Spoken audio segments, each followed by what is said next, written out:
Hello, today we'll be simplifying complex rational expressions from test corrections.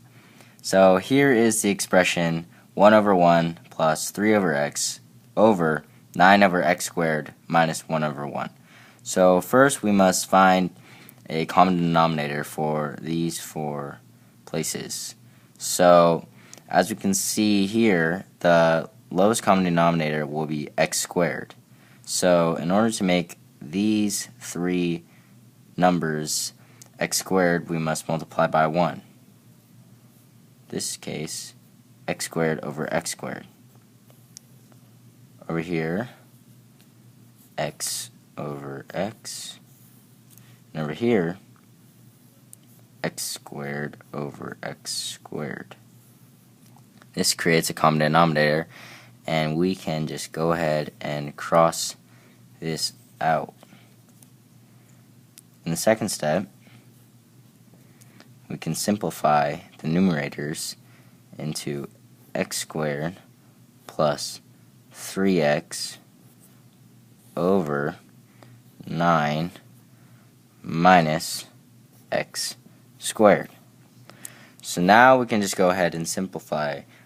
In this case, we must factor both binomials. So in step 3, we must factor x squared plus 3x. So we can see that the x squared and the 3x both share an x. So we can go ahead and factor out an x.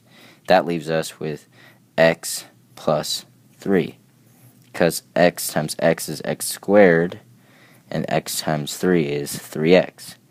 So now that we have that factored, we must factor this binomial.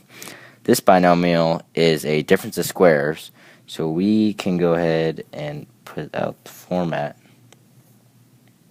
right here.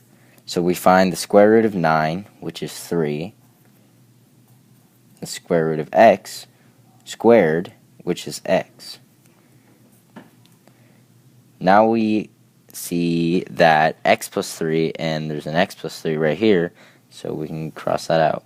So your final answer will be x over 3 minus x. And now we must find a restriction. So we looked for the factored form, the completely factored form, and plug in a number as x that will equal 0.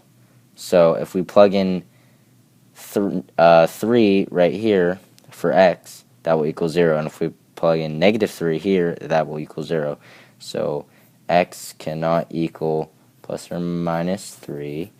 And if we plug in 0 here, or here, or here, or here, it will equal 0. So x cannot equal 0 either. And that is your final answer.